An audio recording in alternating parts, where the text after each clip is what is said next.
Good morning. So, how's your January going? Before I say anything, I just want to introduce my approach to January in case you don't know me very well. Normally, January would be the month. In fact, this would be the week where I would be coming back from my first annual retreat. And I run it this week because people come into it with all these things they want to change about themselves and all of the chasms that they have to close in their self-worth, their capabilities. And they very rarely come into those retreats thinking about the things that they have already.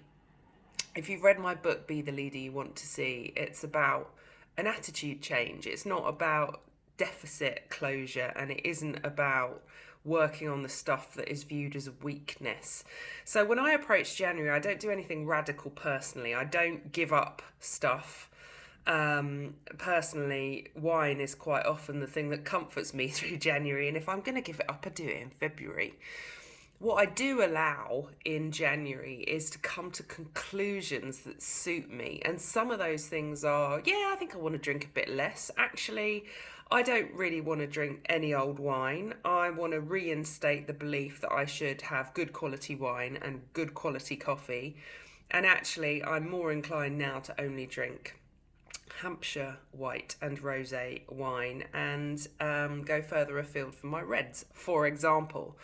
But there's a general pattern that I observed this morning, which is when you've had a life that is interesting, dare I say, exciting, you don't necessarily need to go craving reinvention or craving adventure. Personally, I've travelled to a lot of places, I've experienced a lot of things. But what I've noticed that I'm inclined to do with goals this year is reinstate. So I am suggesting that reinstate could be a word that you want to consider this week rather than reinvent. Maybe it's reinvigorate. Personally, I've just had a great weekend and it's doing things that I used to do, which is read an entire book in a weekend and go out for a drive and discover new places. And that might just be a new street within 2 miles of your house where you see some houses that might inspire you to do something for your own house. Or, we went to the New Forest, which is only about half an hour away from our house.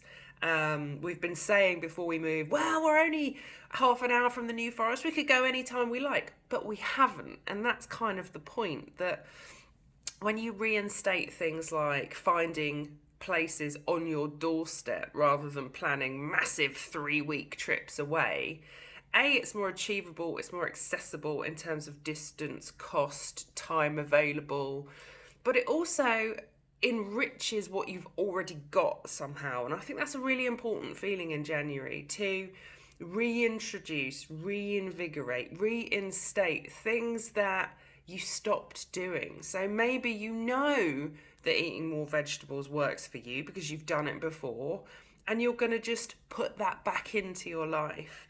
Maybe you realise that exercise on a Monday and a Wednesday is much better for you than trying to do it at the weekend, and you're going to reinstate that this week. I am returning to body balance and swimming today.